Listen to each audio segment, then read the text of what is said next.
Okay, so I decided to make a video about glass quill calligraphy.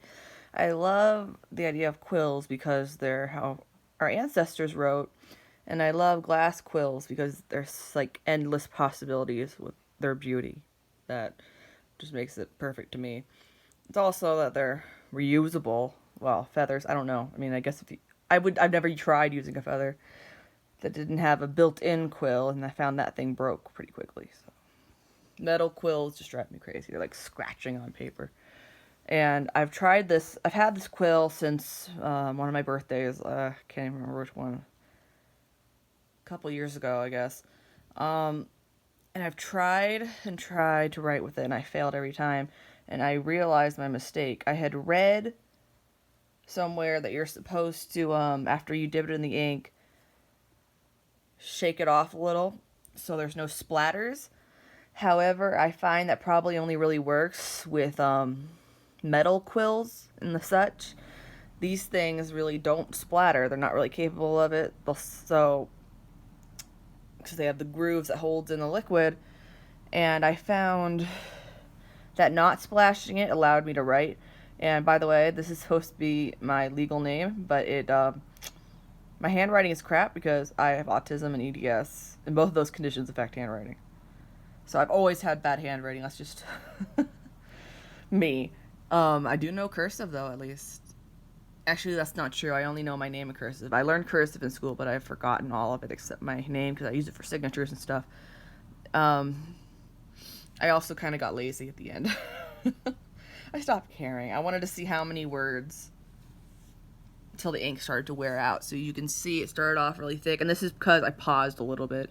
I was slow at first, then I got faster. So it's kind of very thick here. And then after the first word, which is my name, it thins out a little bit. But usually, every time I've tried before, it would thin out like after one letter. It was like driving me crazy, which is why I had given this up. And I know this book is ruined and crappy.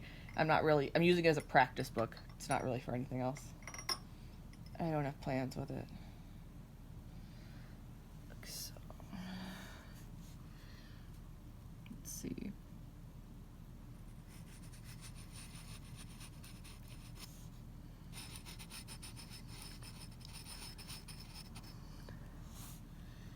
Again, like I said, my handwriting is poor anyway. You're supposed to write sideways. If you write like this. Oh, that's actually writing right now. It doesn't always work. So.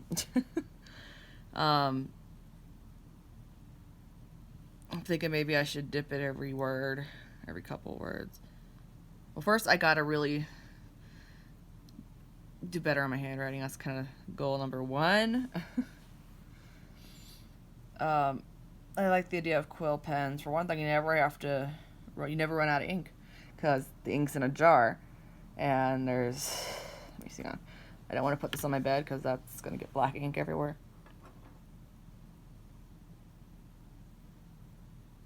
So.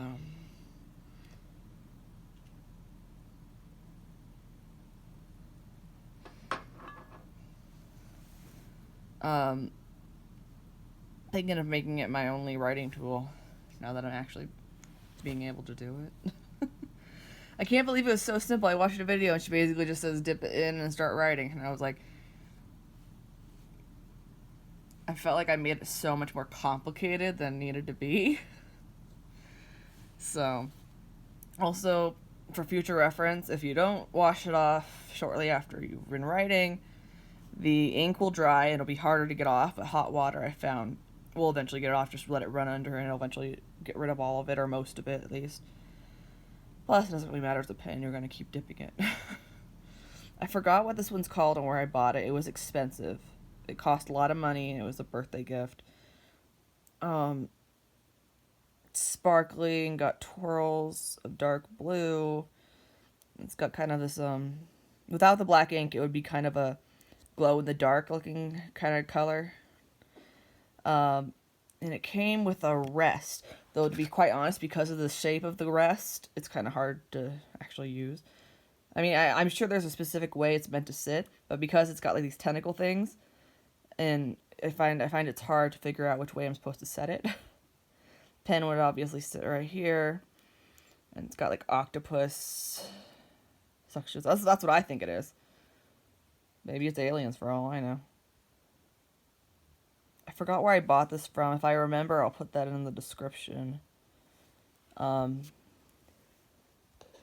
Probably have to figure it out, look it up. But I love these pens. I think I should start collecting these. They're just fun.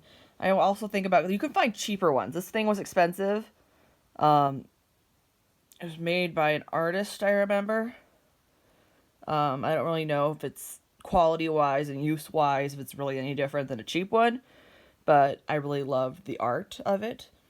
But you can buy cheap ones for like $10. So they're not actually that expensive because they're becoming really popular right now. At least with crafters and calligraphers, they're becoming a thing now. And I think that's good. I think it's good to go back to the old ways, considering modern pens are really not very reliable anyway. And I know not everyone believes in global warming, but I do. And plastic, metals, and all those things they use in pens, once you run out of ink with your pen, what do? You throw it out. Ends up in the dump or the ocean, or both. So with a glass pen, you're not doing that.